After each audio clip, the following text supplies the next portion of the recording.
ইসলামী জীবন গড়তে হলে পূর্ণরূপ ইসলামে প্রবেশ করতে হবে, আর শয়তানের অনুসরণ বাদ দিতে হবে। এই দুটি কথা আমরা জানলাম। আর শয়তান আমাদের দুশমন।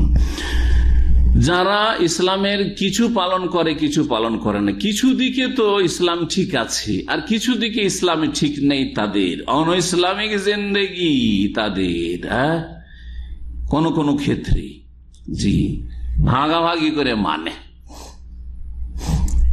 আকীদা ঠিক হয়ে গেছে মাশাআল্লাহ, কিন্তু এখনো নামাজ ঠিক হয় না। নামাজটা সহি পড়ছে কিন্তু ফজর নামাজ দেখা যায় না, ফজর নামাজ পড়ে না। জি হ্যাঁ,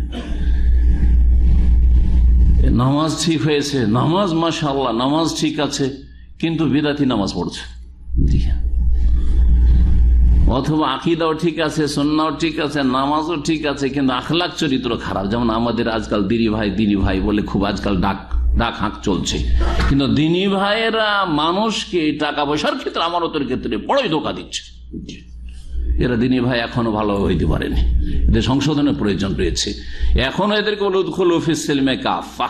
জি হ্যাঁ, জি দিনী ভাই এর নামটি ব্যবহার করে বড়ই ধোঁকা দেওয়া হচ্ছে, বড়ই ধোঁকা দেওয়া হচ্ছে ব্যবসা বাণিজ্যের ক্ষেত্রে, আর পার্টনারশিপের ক্ষেত্রে, আর মানুষের কাছে ধার কর্জ নেওয়ার ক্ষেত্রে, আর মানুষের সাথে আচার আচরণের ক্ষেত্রে, আর দুর্ব্যবহারের ক্ষেত্রে, ভালো ব্যবহার না করে, এইসব ক্ষেত্রে অনেকেই কিন্তু এখনো সত্যি দিনী ভাইয়ের পরিচয় দিতে পারেন নাই, আংশিক। এই ক্ষেত্রে আপনি যখন আছেন বা অপরাধে আছেন, তখন আপনার জন্য দুনিয়া আর আখেরাতের রিস্ক রয়েছে, খাতরা বিপদ রয়েছে। জি,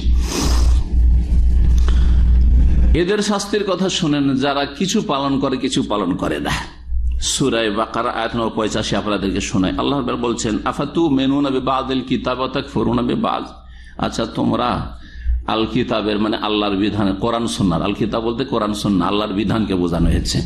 আল্লাহর বিধানের কিছু তোমরা বিশ্বাস করবে আর কিছুকে অস্বীকার করবে।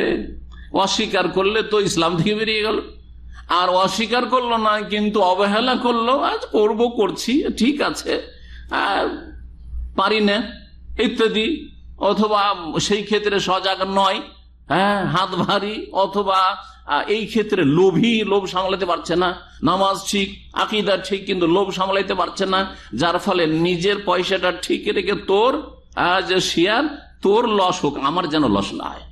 আজকাল অনেক এইরকম দিনী ভাইরা পয়দা হয়ে গেছে।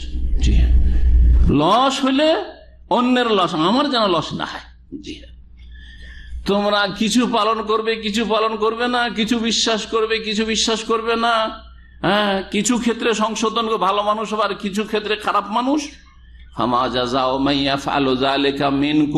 তোমাদের মধ্যে যারা এইরকম কাজ করবে, কিছু মানবো কিছু মানবো না, কিছু পালন করব কিছু পালন করতে পারবো না, করবো না, তাদের শাস্তি একমাত্র হচ্ছে এই ছাড়া আর কোন শাস্তি নেই। আল্লাহ বলছেন, ইল্লা খিজয়ুন ফিল হায়াতিদ দুনিয়া, ফামা জাযাউ মান ইয়াফআলু যালিকা মিনকুম ইল্লা খিজয়ুন ফিল হায়াতিদ দুনিয়া। এদের শাস্তি এছাড়া আর কিছু নেই, দুনিয়ার শাস্তি আর আখিরাতের শাস্তি। দুনিয়ার এক শাস্তি আর আখিরাতের আর এক শাস্তির কথা আল্লাহ বলেছেন। শুনে নেন শাস্তিটা ভালো করে, এবং আল্লাহকে ভয় করেন এবং নিজেকে সুরক্ষিত করেন, নিজে অন্তত শাস্তি থেকে বাঁচার চেষ্টা করেন। ইল্লা খিজয়ুন ফিল হায়াতিদ দুনিয়া, দুনিয়াতে আল্লাহ লাঞ্ছিত অপদস্থ করে রাখবেন। যারা কিছু পালন করে কিছু পালন করে না, তাদেরকে আল্লাহ কি করবেন? দুনিয়াতে লাঞ্ছিত অপদস্থ করবেন।